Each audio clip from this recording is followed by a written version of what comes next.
My name is Kathy Brown. I'm 42 years old. I'm a stay-at-home mom with a husband of the same age and a daughter in ninth grade. My husband, Tim, and I were co-workers at the same company right after college. We got married when I was 27, and I became a stay-at-home mom. I actually wanted to continue working, but Tim begged me to stay home. Then our daughter, Samantha, was born, and I became busy with my first experience of parenting and housework. From that time, Tim's behavior started to change. After Samantha was born, I noticed that he looked down on people he considered inferior to him. He always made comments to me, even when I hadn't slept at all due to our baby's nighttime crying, about how I was a stay-at-home mom with no income. Must be good to be a carefree housewife. Moreover, he would sometimes be cold towards our daughter. When she was in kindergarten, she occasionally made predictions that came true. For example, on our way back from the store, she insisted, I want to go home this way today. Sure enough, there was a traffic accident on our usual route at that time. Over time, Tim started to find her unsettling. As Samantha grew, her strange predictions stopped, but Tim still didn't engage with her and now hardly speaks to her. Instead, he started blaming me. Samantha is so sullen because of you. Tim started blaming everything he disliked on me. Of course, I've thought about getting our divorce, but I'm holding on until Samantha graduates from college. One Saturday, Samantha was out all day for her club activities, and Tim was also out, so I was engrossed in my hobby of making jewelry. I've always liked doing detailed work. It's a stress reliever for me. I heard someone come home and saw Tim open the living room door. He looked pleased but sneered when he saw the half-finished jewelry. Don't tell me you've been wasting time on that until I got home. What about the housework? There's plenty to do like laundry and cleaning. I did the waterworks and weeded the garden today. Tim, who is often away, didn't notice the change. You slack on housework and make useless things you won't even use. What exactly can you do? Because you're so lazy and unproductive, Samantha is so gloomy. Gloomy? What is he talking about? Isn't it because he doesn't try to engage with her? Samantha talks a lot about her day to me. You and Samantha can't live without my earnings. Respect me more. If you don't like it, try earning as much as I do. Then we'll be on equal footing. Tim, arms crossed and chin raised, looked down on me. I've had enough of this belittling life. As I was thinking that, Tim suddenly remembered something and said, Oh, by the way, I don't need dinner tomorrow because I have a business dinner. I couldn't believe my ears. Tomorrow is Samantha's basketball game, and Tim was supposed to go and cheer her on. I had convinced him to go despite his reluctance. Is he really going to break that promise? I want to show Dad what I can do. My daughter was so eager. She thought that if she performed well and showed her skills, her dad would take an interest in her. Maybe that's what she believed. But Tim doesn't notice her wish. Of course, my business dinner is more important than a middle school game. This is why women who know nothing about work are so annoying. I felt a sting in my nose. If I don't hold back, I might start crying. But if I cry now, he'll probably say, women think they can just cry their way out. I sniffled, trying to escape the brink of my tears. Just as Tim was about to leave the living room, he turned around and added, By the way, I'm going on my business trip overseas next week. As you can see, I'm busy.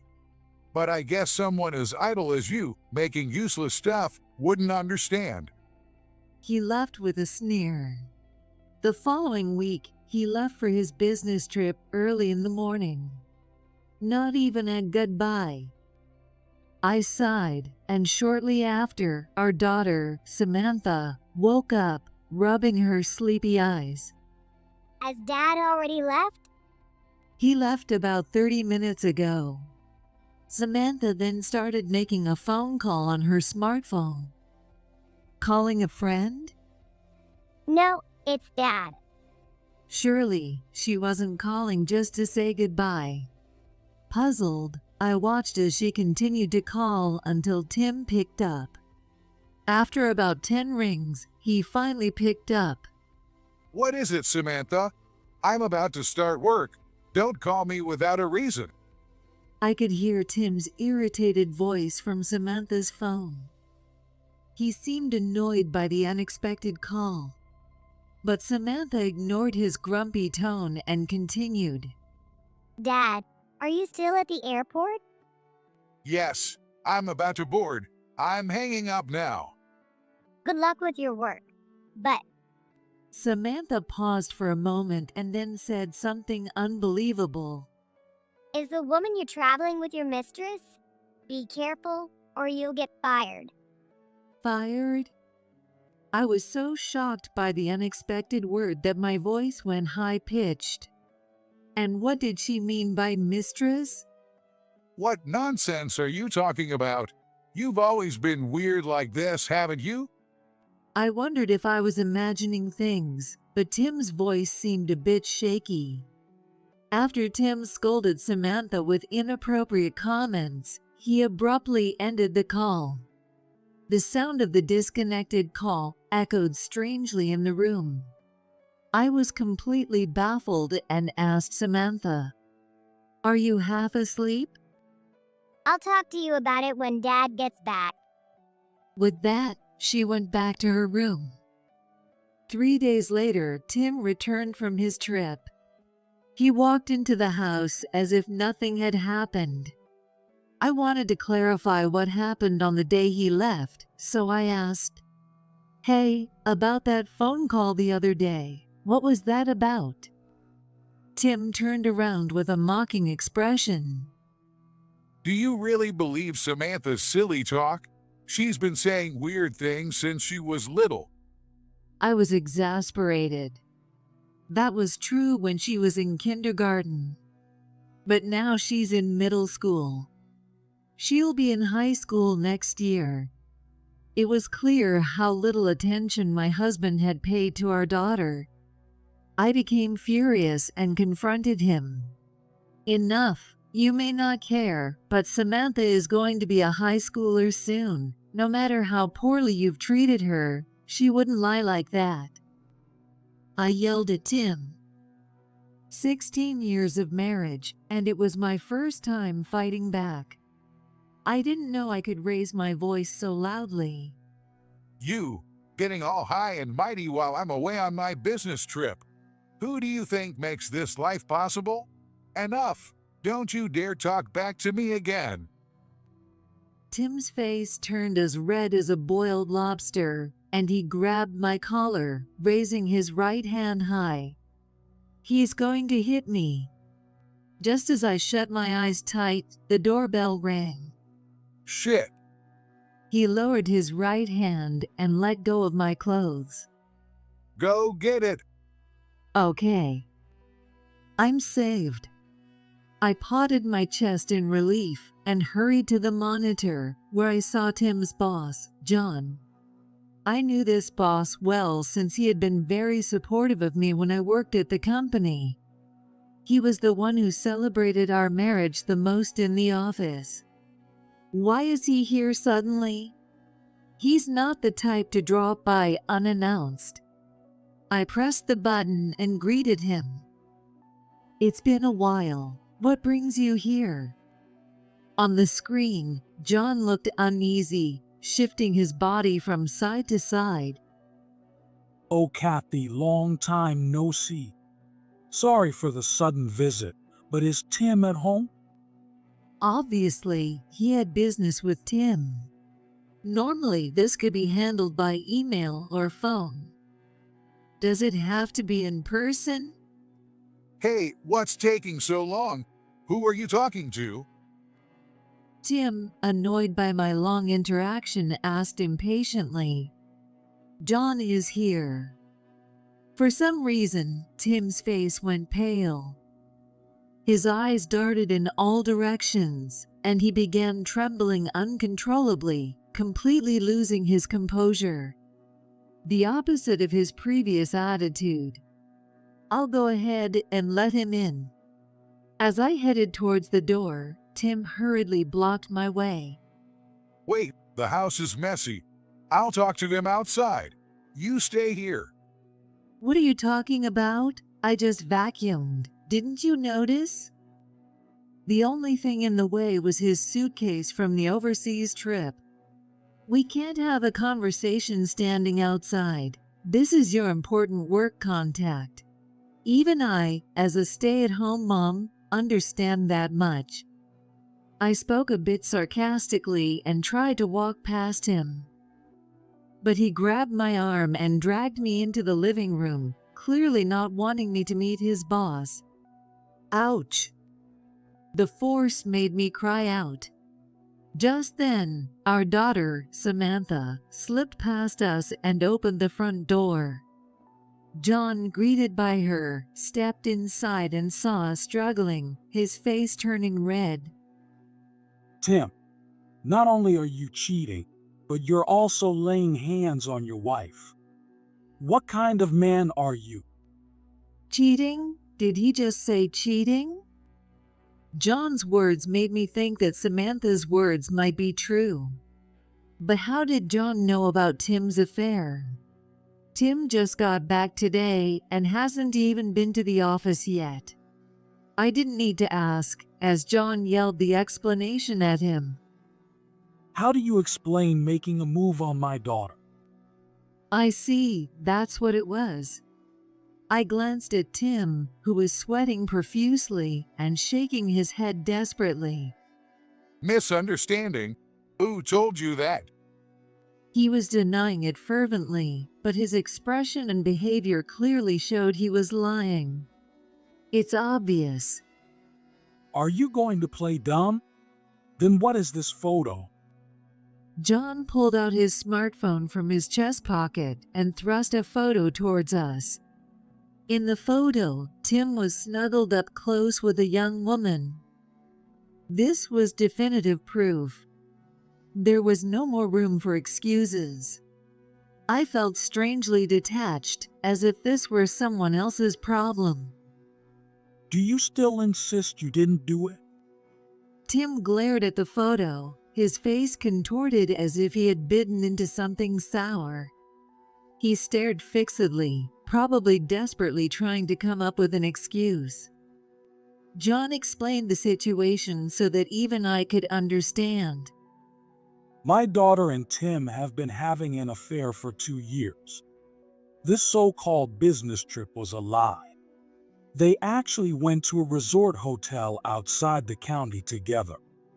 The idea of a 43-year-old trying to avoid detection by staying in the room made my skin crawl. I got goosebumps. I remembered that when I worked at the company, John's daughter was in elementary school. If my memory serves me right, she should now be in her early 20s. As I started thinking, I felt an overwhelming sense of disgust toward Tim. I couldn't stop shivering. Unconsciously, I rubbed my left arm. John continued. The whole company is gossiping about it. Aren't you ashamed? Hitting on a girl nearly 20 years younger. I've been deceived by you for 2 years. Well, how did you find out about their affair this time? Oh, my daughter had a private social media account that only a few people could see. She posted pictures of her dates and gifts from Tim there. Here, look. John manipulated his smartphone and showed me the screen. There were photos from high-end restaurants, numerous gifts, and even long poetic posts about her feelings for Tim. So this is what he was doing during all those outings. I quickly turned to look at Tim. He had his lips tightly sealed and was looking down. Had he given up resisting the overwhelming evidence? On the day of the trip, my daughter, while drunk in the room with Tim, accidentally posted a photo to her public account, which is followed by company people, instead of her private one. Maybe she let her guard down since she hadn't been caught before. How foolish. The rumors spread at the speed of light through the company, reaching the boss's ears. My daughter having an affair with my colleague. It's the worst kind of gossip. It's ruined my reputation. Clenching his fists in anger, John shouted, and Tim hesitantly opened his mouth. Well, let me explain. There's a reason for this. Even now, trying to make excuses? What a fool he is. I've never seen him like this. He always acted superior to me, but he could be so polite to someone above him. An excuse? Fine, let's hear it. Tim's face lit up, and he started speaking fluently, a stark contrast to his earlier silence. Actually, your daughter repeatedly approached me, asking me to date her. I told her I couldn't because I was married. John listened with folded arms, his expression skeptical. She even said she'd be fine with just being my mistress or occasionally going out for meals, but I clearly refused. Then she started editing and posting photos. Editing and posting photos? For what reason? You stay out of this. Tim glared at me before continuing. She cut out group photos from company dinners to make it look like we were together. I told her to stop, but she then asked if I would make her my mistress. So he was trying to say that the photos were the delusions of the boss's daughter, who wanted to make it seem like he was her boyfriend. I almost admired how coherent his excuse was. If that's true, then my daughter was causing trouble for you. Yes, I really wanted to discuss it with you, but I didn't want to provoke her. John, who had been furious, now frowned and groaned. Tim had a satisfied look, as if saying, I managed to get through this. Could he actually be telling the truth? Both John and I were silent, unsure of what to believe. Then, Samantha, who had been hiding behind John, suddenly spoke up. Dad's lying. I heard everything. Her voice shattered the tense silence. Startled by our daughter's sudden revelation, which she had kept quiet until now, Tim responded with a forced smile. Using a gentle tone I had never heard before, he tried to calm her down. Samantha, we're having an important adult conversation. Go back to your room. But she ignored him. On the way back from my practice match the other day, my teammates and I decided to grab some food. Samantha, if you're going to talk about something irrelevant, go to your room. Everyone's attention was now on Samantha. It was clear she was about to reveal something important. Tim, looking anxious, leaned forward. We went to the fast food place near the station.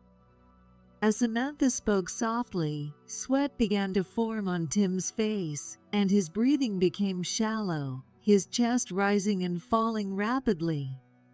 When we sat down, I saw Dad and a woman sitting across from us. Stop it, Samantha. She continued calmly, like a witness giving testimony in court.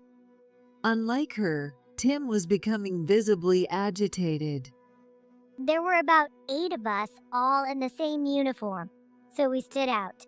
I thought Dad might notice me, but he was only looking at the woman. Unbelievable. You didn't even recognize your own daughter's team uniform? Shut up. You stay out of this. My dad and the woman were holding hands. I couldn't hear much, but I did catch business trip and looking forward to the trip. That's it. That settles it. Tim closed his eyes and bit his lip. Damn it. Hearing his barely audible words, I felt myself growing cold inside. John, now angrier than ever, shook with rage and shouted, Figure out your next steps on your own.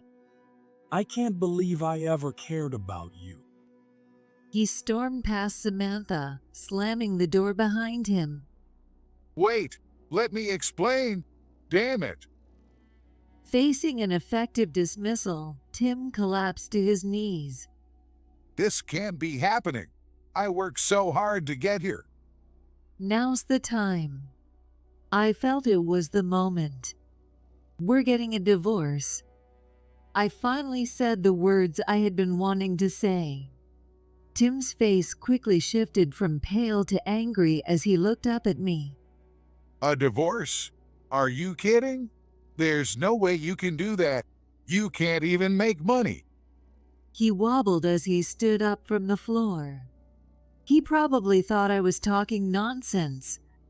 I'm not kidding. We're getting a divorce. I'll raise Samantha. He laughed mockingly and looked down at me even more condescendingly than usual. You raise her? I've told you before. You're useless. How will you pay for her high school? And since you probably won't get into a public school, it's going to be a private one. That's expensive. He sneered, peering into my face with a derisive smile. It's too bad. You're way off the mark. You really don't know anything about our daughter, do you? Well, I guess you were too busy with your affair. What? Are you mocking me? And what do you mean I don't know? Maybe it's time to tell him. Samantha just got accepted to a private high school on a sports scholarship, and the tuition is fully covered. What? Tim's eyes widened in disbelief, and he let out a pitiful sound. The practice match you dismissed as just a middle school game was actually a crucial one with many scouts watching. That's why I wanted you to come. Samantha got scouted and received a scholarship offer from a prestigious private high school for basketball. But wait, what about living expenses? Even if tuition is covered, there are other costs. He blurted out, trying to grasp at straws. Does he still think he has the upper hand? No company is going to hire you, a housewife who hasn't worked in years. Maybe you could manage a store job at best. Former stay-at-home mom. He assumed I would struggle to find a job, but the same applied to him. He seemed to have completely forgotten that he was also facing unemployment. I decided to tell Tim. Actually, I have an income. What? He looked at me with disbelief in his eyes. There's no way a stay-at-home mom like you has an income. Stop lying. Pretending you're stronger than you are is pathetic. He still looked down on me. I straightened my back and spoke with confidence. I'm not lying. You know how I've been making jewelry as a hobby? The ones you always mocked. So what? Those pieces, which were quite flashy, turned out to be popular as bridal accessories. No way. He flinched but quickly regained his composure. Even if they're popular, those things only sell for, what, $8 a piece at most. No way that's anywhere near my salary. His condescending attitude had reached an expert level. I almost respected him for it. But today was the end of it. How much did you say they sell for? What? $8. Wrong. $250. Really? He recoiled in shock, taking a big step back. As he stepped back, I inched closer. Yes, $250 each. They're considered affordable for bridal accessories, so I keep getting orders. If I sell 40 pieces, that's $10,000 a month. Jesus Christ! $10,000 a month? He's shocked. Of course, he was. $10,000 a month was more than Tim made. I had already surpassed the income level he had once told me to reach to be considered his equal. You told me before that if I made as much as you, we'd be equal. So by that logic, the one with a higher income should be superior, right? His lips quivered. He must be furious. The woman he belittled as useless was now earning more than him. Who put that idea in your head? Excuse me? What does he mean by that? I responded with a question. Whose advice made you decide to sell them? Yeah, you must be cheating too. Did the guy you're seeing tell you how to make money and get a divorce? Huh? Tim, now desperate, said whatever came to his mind. Just because Tim cheated, he assumed I must be cheating too. How insulting. As I was about to shout in anger, a calm voice came from behind us. It was me. Samantha said, looking straight at him. What? Tim asked. I was the one who advised Mom to sell her jewelry. A classmate of mine has a hobby of making handmade crafts and sells them online. She makes about $100 a month, so I told Mom that hers could sell for much more. Thanks to her, people now call me a popular bridal accessory designer. You always called me a useless housewife, but this made me really happy. So you see, I have enough money and work to live with Samantha. I declared this to Tim, who still seemed unable to process the situation, and delivered my final words. Please divorce me. After about 5 seconds of silence, he spat out. Fine. Do whatever you want. It was finally over. Relieved, I sank to the floor and leaned against the wall. Mom, you did it. Samantha and I shared a triumphant fist pump. It turned out she had also reached her limit with her dad's neglect. Tim never returned after that day, and our divorce was finalized a month later. I received the house as alimony for his affair and started a new life with my daughter. Since Tim had rarely been home before, life didn't feel much different. However, without his constant condescension, I noticed my mental health improving. Tim wasn't fired, but rumors about his affair and being kicked out of the house spread throughout the company, making it unbearable for him, so he resigned.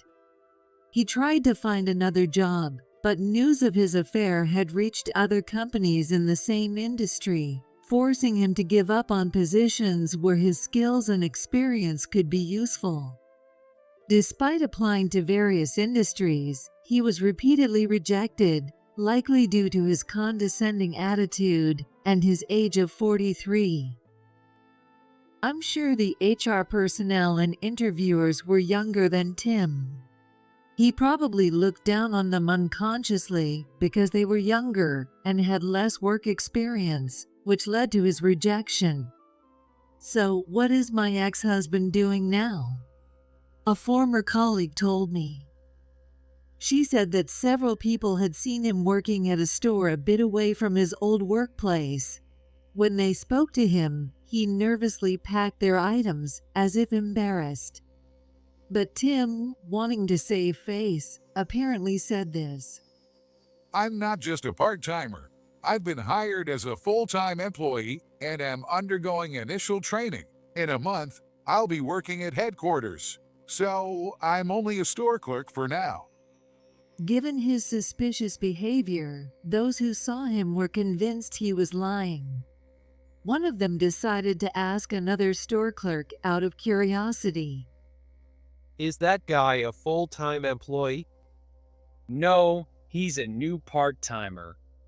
And this is what they said. Speaking of store clerks, that day, Tim had said, No company will hire a housewife who hasn't worked since getting married. At best, you could manage a store job. Former housewife. the words he used to look down on me had ironically come back to him. He's no longer part of our lives. I felt a strange sense of nostalgia. But that feeling was quickly shattered by a phone call. It was from Tim. I pressed the reject call button and quietly placed my phone on the table. He kept calling repeatedly. At first, I answered, but each time, he begged in a lifeless voice. Can we start over? I was wrong. You're the only one for me. But when he realized I had no intention of getting back together, he became condescending again.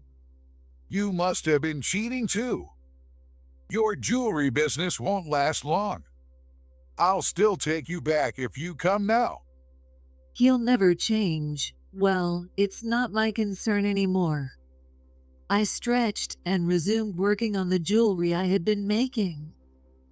Currently, I'm crafting a headdress perfect for a garden wedding. I wondered if it might be considered bad luck to buy jewelry from a divorced woman. But Samantha's amusing perspective made me laugh. Maybe it's actually good luck. It could show your strong wish for the couple never to divorce. Samantha is not the gloomy girl Tim thought she was. She's inherently positive and cheerful. He never bothered to see that. But now we are happy. To maintain this happiness, I'm considering selling this house to prevent Tim from showing up. According to a real estate agent, property values in this area are rising. We're thinking of moving to a secure high-rise condo near the station. I'll never have to see Tim again or endure his insults. Living with Samantha while doing my job I love makes this the most fulfilling time of my life.